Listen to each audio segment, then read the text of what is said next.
Within the absolute darkness of a turbulent galaxy, an ally is only acquired through the exertion of power, particularly if they were once an adversary or hold something truly valuable.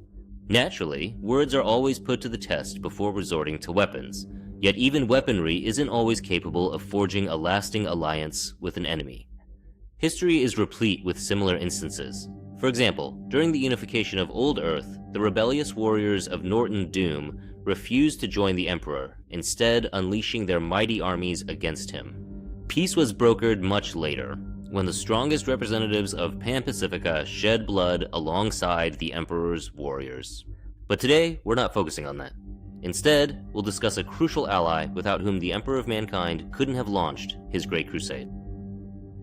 Following their submission to the Imperium, they frequently collaborated.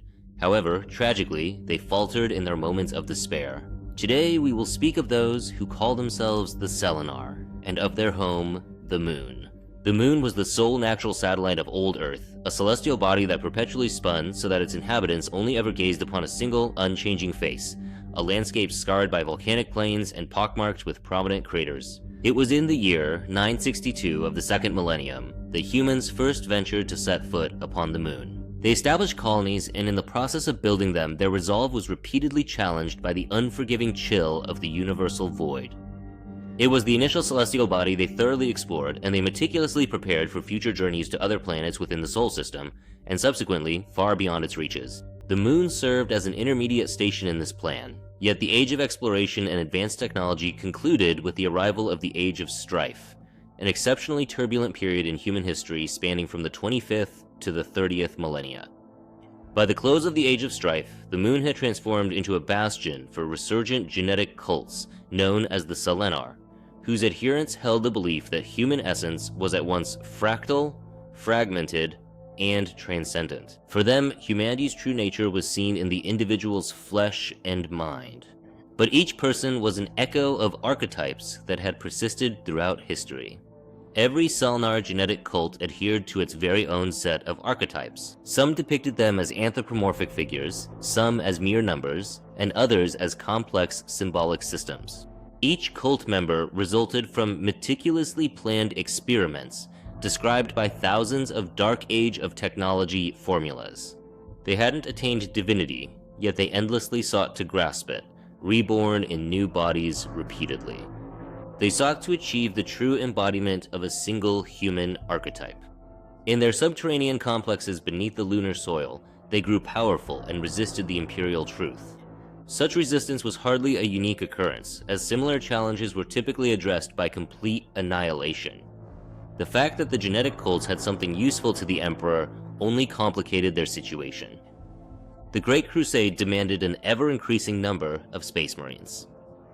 The efforts of Terra scientists could not meet the demand to rapidly increase the number of Astartes in the shortest possible time. Thus, the nascent Imperium urgently needed the Selenar Cults' technologies, but they staunchly refused to bend the knee willingly, battling fiercely against the Terran warlords. The Selenar greeted Imperial envoys courteously, yet they always met their offers, threats, and pleas with resolute silence.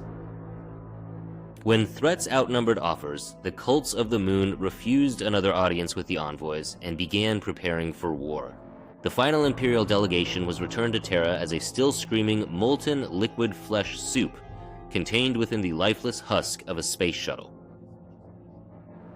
The Emperor then dispatched 3 of the first legions of Space Marines to the Moon to bring it to compliance. The combined forces of the 6th, 13th, and 16th Legions rose from the surface of Terra in a cloud of rocket flame. The as-yet unnamed 16th Legion was chosen to lead the vanguard, unleashing its full strength and power. The Astartes of the 16th Legion powered down their engines and beacons, and in complete radio silence, silently drifted towards the Moon through the void, like arrows loosed in the night. When a smaller wave of assault ships from the 6th and 13th Legions drew near the airless world, the Selenar's formidable defense systems opened fire upon them. Meanwhile, the assault ships of the 16th Legion struck their targets, piercing them like a dagger in the deep of night. Within 6 solar hours of the first shot fired, the Moon was brought into compliance, marking it as humanity's Imperium's very first extraterrestrial conquest. The genetic cults faced total annihilation and bent the knee. The High Matriarch of Helios 54 sent a message of surrender to Terra, which contained the phrase, "Call off your wolves." The Emperor accepted their surrender, and the 16th received its first name, the Luna Wolves. Eventually, Imperial Truth replaced their false beliefs, their genecraft adapted to the Imperium's needs, and even the moon's surface underwent changes. Its gray surface was split precisely along the equator.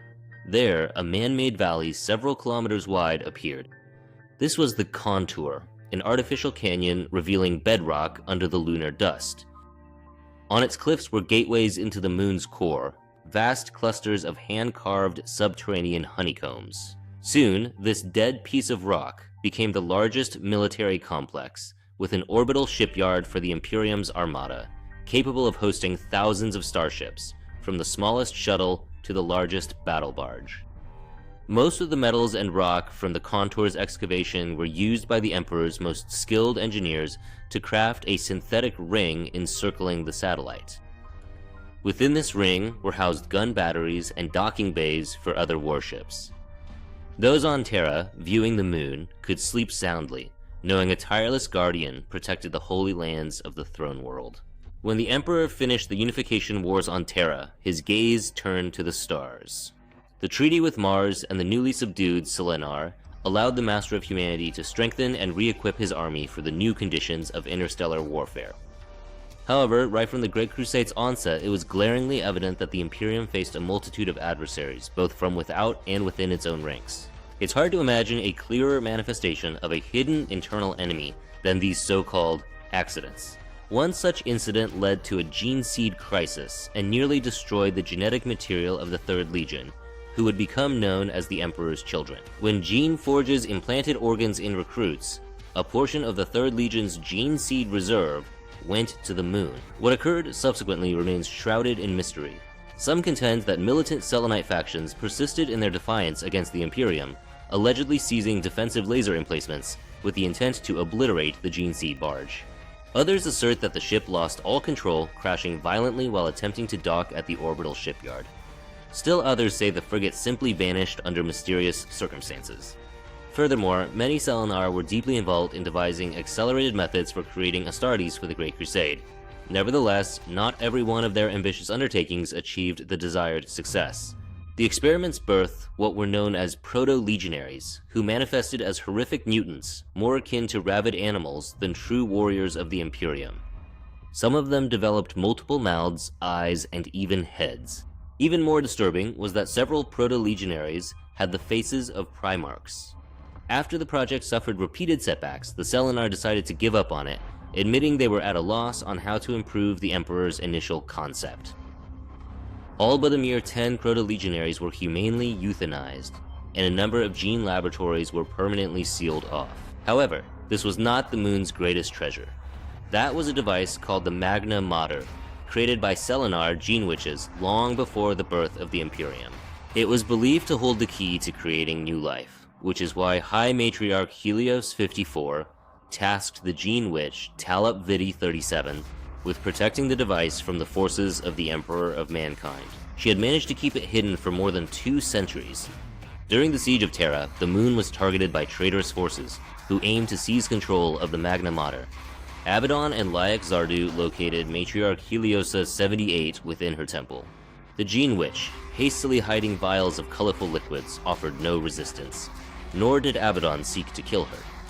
He extended an offer to her, one demanding that she bend the knee to the War Master, much like the Selenar had once knelt before the Emperor. Seizing a chance for survival to preserve her many years of work, Heliosa pledged her loyalty to the War Master. In the meantime, Talop Vit 37 sent a distress signal that was answered by the loyalist strike cruiser, the Sisypheum, a warship whose crew comprised shattered Legion survivors from the Isfahan 5 massacre. She also liberated the remaining proto-legionaries, tasking them to attack the Justaeran Terminators, under the command of Captain Trastevere of the Sons of Horus. Despite their mutations, the monsters were much larger and stronger than even the Terminators, and their altered black carapace implants allowed them to survive numerous bolter rounds. The crazed, enraged proto-legionaries were incredibly strong, tearing through Terminator armor like it was flimsy papyrus paper. Just Trastevere and 2 Terminators survived. However, thanks to Vit 37's sacrifice, the Loyalists under Captain Cadmo Tiro of the Iron Hands managed to escape the moon aboard the Sisypheum, taking the Magna Mater with them. Although the strike cruiser's entire crew, except for Nicona Sherokin, was later killed, the Magna Mater eventually fell into the hands of Primarch Rabute Guilliman after the end of the Horus Heresy. The artifact, renamed the Sang Primus Portum, would ultimately fall into the hands of Belisarius Cawl, becoming instrumental in the creation of the Primaris Space Marines. 10,000 years after the Horus Heresy, the moon became a battleground once more. The fact is, the resurrected Primarch Rabute Guilliman was doing everything in his power to reach Terra. However, Magnus the Red and his legion followed him through the webway, making their appearance on the moon. In the ensuing battle, the Chaos Invaders were defeated thanks to the arrival of a battle fleet of Imperial Fists, Custodes, and Sisters of Silence.